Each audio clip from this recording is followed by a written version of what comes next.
In certain parts of India, monkeys roam freely and can be quite a nuisance. In her book, Winning by Letting Go, Elizabeth Brenner describes how people in India sometimes catch monkeys. They first cut a hole in a box and place a tasty nut inside the box. The monkey comes along, puts its hand in the hole, and takes a hold of the nut. The monkey is unable to withdraw its hand from the box with the nut in it.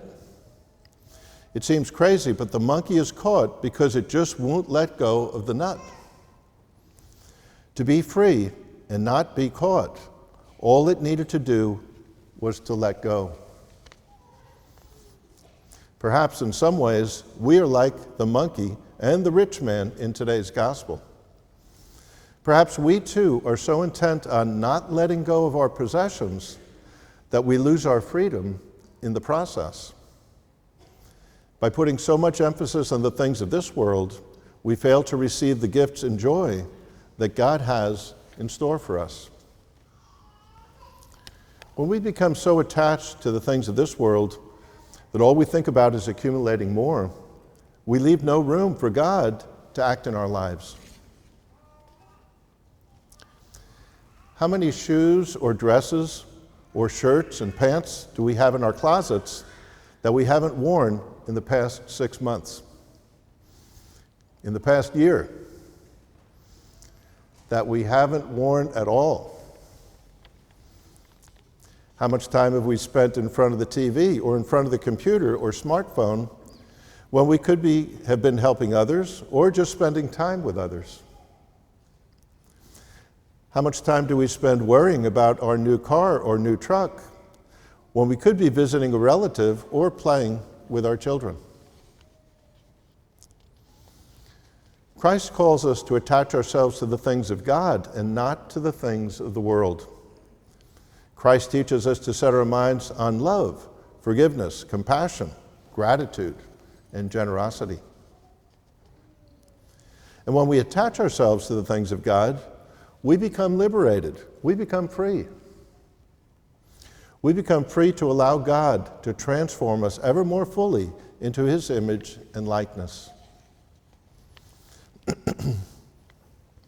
In Israel, the Sea of Galilee and the Dead Sea are formed by the same water supply. The water flows down from Mount Hermon, forming a stream that runs into the Sea of Galilee. Then, a stream flows out of the Sea of Galilee into the Dead Sea. The Sea of Galilee is alive. It contains abundance of fish and sea life. Many boats sail in the Sea of Galilee, and over the years, many people have made a good living from this vibrant body of water.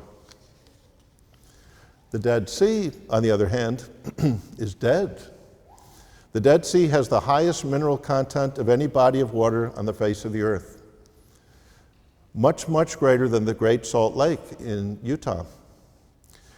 There's no sea life in the Dead Sea. There's no plant life in the Dead Sea. The Dead Sea is literally dead. And so, why is it that the Sea of Galilee is so alive and the Dead Sea is so dead when they both receive water from the same source? The Sea of Galilee is not only receiving water, but it has an outlet for its water. It receives water in order to give water. It receives in order to give. The Dead Sea, on the other hand, with the same source of refreshing water, is desolate because the Dead Sea has no outlet. It receives water in order to keep the water. It receives in order to keep.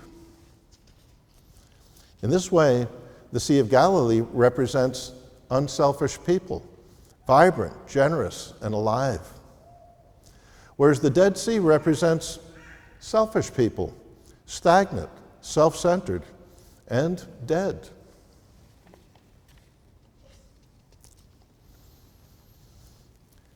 How can you and I be more like the Sea of Galilee and less like the Dead Sea and the monkey? Amen?